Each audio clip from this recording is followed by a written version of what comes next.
Guys, so as you know, the Custodes have been struck by a huge nerf when their Codex has dropped, but the new Balance Dataslate has really helped us get back on our feet. So in this video, we'll talk about how to build a competitive Adeptus Custodes list that will help you win more games. So without further ado, let's dive right in. So let's talk about the faction rules and my general thoughts about Custodes now. So after the crazy turmoil of what was the post-Codex times and the buff of the Balance Dataslate, I think we are now back to the place of being more than playable, so meaning that you can actually win quite a lot of games and you can win events with Custodes. Points adjustments as well, especially for our Forge World choices, as you will see a bit later, we are now in a good spot. The Talons of the Emperor are no longer the only detachment we can use, the only good detachment, and good here is a very subjective word because Talons of the Emperor is not really that good. The tricks that we had in that detachment were reminiscent of what we were used to in our old Shield Host detachment. Now, the new Shield Host actually provides us with incredible consistent damage buff throughout the game,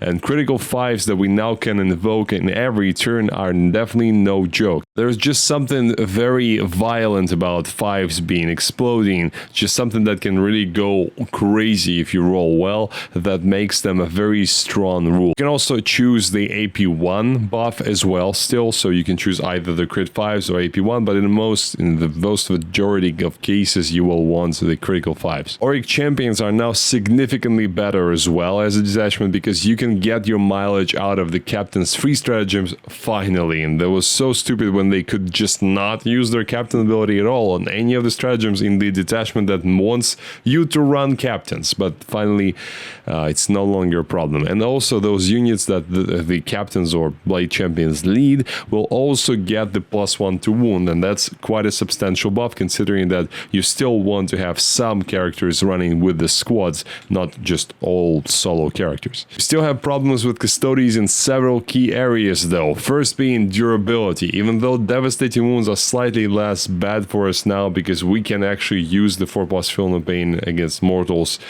against devastating wounds, but damage 3 is still going to kill everything but wardens that have the once per game 4-up shrug, and later on it's gonna kill them just as easily, and Alaros, which have 4 wounds. Second problem is the lack of trickiness. Custodes now are a very honest army, and playing honest 40k sometimes can be very difficult. I mean by that is you don't have the crazy combos where you, I don't know, disembark from a transport, then move reactively, then charge somehow after that. So some things that it's hard for your opponent to predict what's going to happen. There are very few things like that in the current iteration of the Custodes book, and that is something I really like to see in detachments for me to consider them very powerful. Though detachments that are just plainly good at what they do, which is doing damage, and have some help in terms of durability can also be very powerful. So don't worry about this one just yet. And you are no longer the ultimate king on the fight phase because you've lost fights first, you've lost -1 damage, so something like the World Eaters or Blood Angel Sons of Sanguinius is going to have a field day against Custodes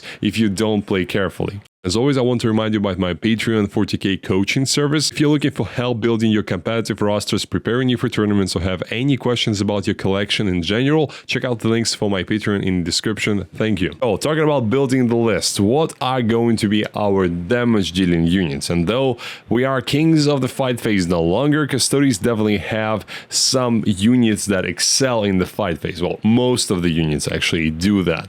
And with Heroic Intervention stratagem becoming one command point, terrain being a bit tighter in general on the board, much better for staging in a lot of terrain layouts, and indirect fire being nerfed so much that we're probably not gonna encounter it in meta often. Their proficiency in the fight phase is going to be rewarded, and you're gonna feel very good about how your Custodes feel in general playing the mission. Your good melee units didn't change much from the index, to be honest. Wardens are still your mainstay unit and the only one with enough durability to actually hold on to the ground with any kind of assuredness. They're not as fighty as others, but in the shield host with crit 5s, I think they're gonna be pretty good against anything anyways. Next are Alaris. They still struggle with delivery, but being 4 wounds is very helpful, and having full reels to wound against vehicles, monsters, and characters is great, believe me. Especially if you combo that with sustain hits 5s and just roll those, I don't know, just a bucket of dice with full rerolls to wound,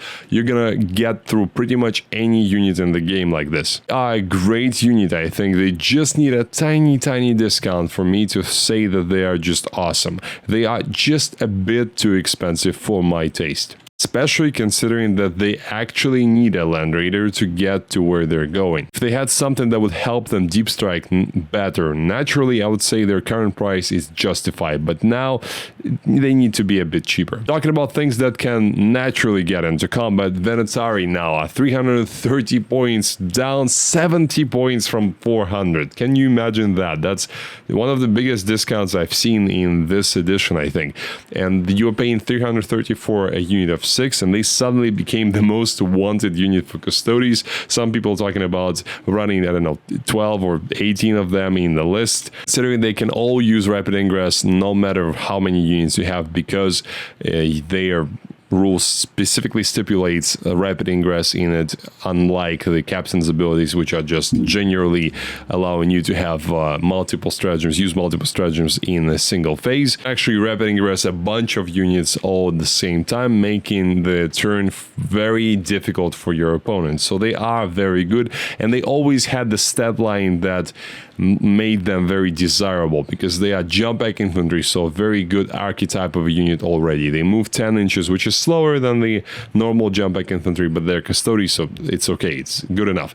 They also can fall back charge, and that is very important in an army that does not necessarily like to spend CP for that. You can fall back and charge in the shield host, but you don't want to spend those command points for it. Of course, they get lands naturally, so with sustained hits, lands, sustained hit 5s, they're gonna do a lot of damage. And lastly, the Custodian Guard. They're still a solid unit, solid infantry choice. They still do a lot of damage when they're fighting on an objective, and especially you want to run one unit with Draxes, because that essentially provides them with the delivery method that you want, because 18-inch low knob is not as good as 12 inches, not even close, but it still is good enough for you to be protected against long-range firing tanks, damage 3 tanks, which is exactly what you don't want to be able to shoot at you without any kind of protection on top of you. Battle line buffs also help them, because, for example, if you have the mission rule that allows you to action and shoot,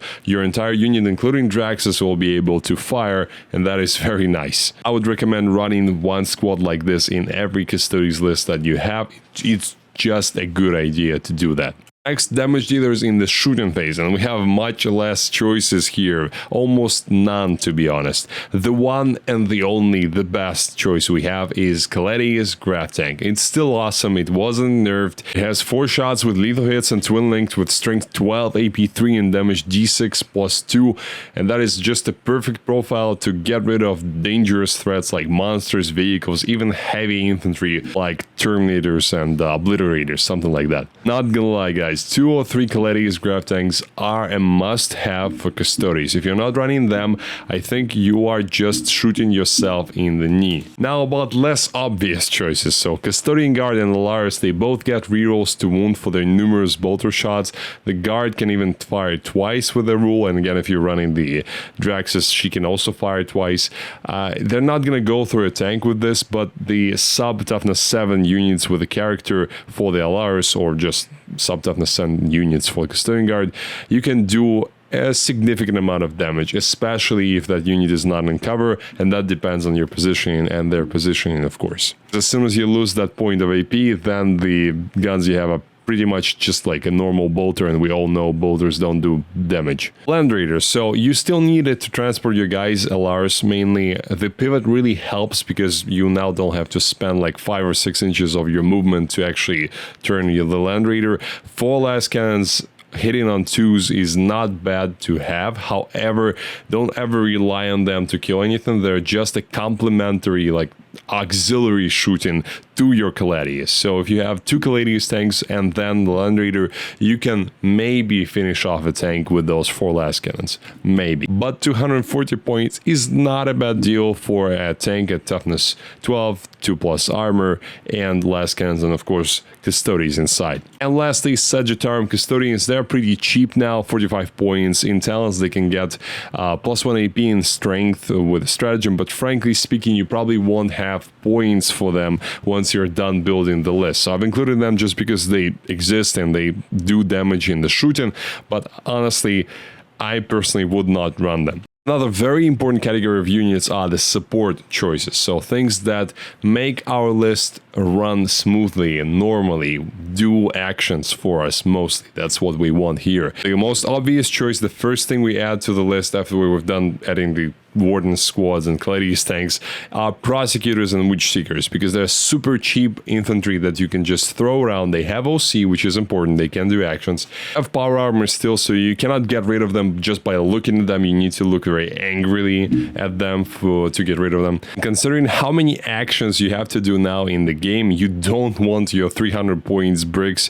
doing those. You want 2 or 3 of these cheap lady squads in your list at all times. Next is Calidus Assassin. She's still amazing, and to be honest, with the buff that the Agents of Vect received, now that we can use that as a defensive or against those melee armies, and considering that we could struggle against some of those good melee armies like the World Eaters and the Blood Angels, it's a good idea to have her around, because when you're not fighting melee, you can just use her as that action piece that you just throw around and do actions with. But when time comes and you need to defend your blob of Custodes, you can park her behind them and have that 12-inch aura of +1 to the cost of stratagems protecting your guys. Next are 2-man Alaris squads. I know some people don't like them, but to be honest, I really like that idea. If you have extra points left over in your army and you just don't have, you cannot add more sisters units.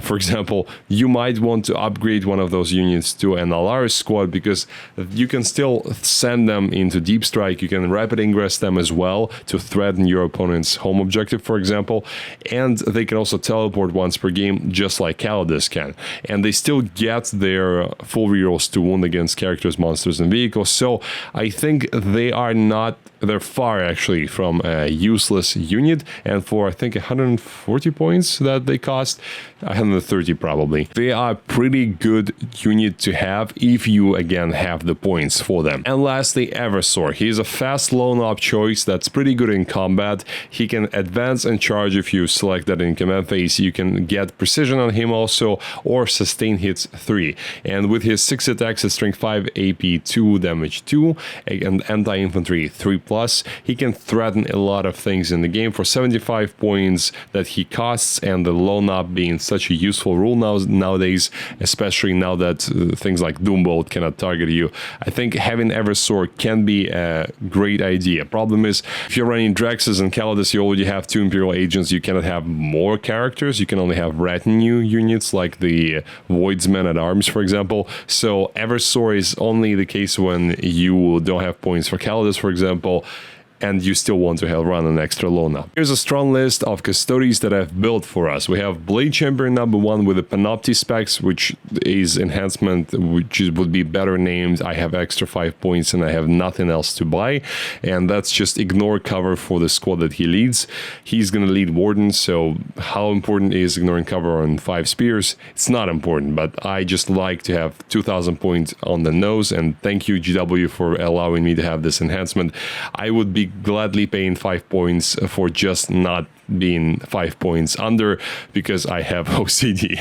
X-Blade Champion is the Warlord, and he has the Auric Mantle enhancement, so +2 to the wounds characteristic on him. And as you already guessed, they are leading 2 units of 5 Wardens with spears, because Wardens, we like Wardens, they're great.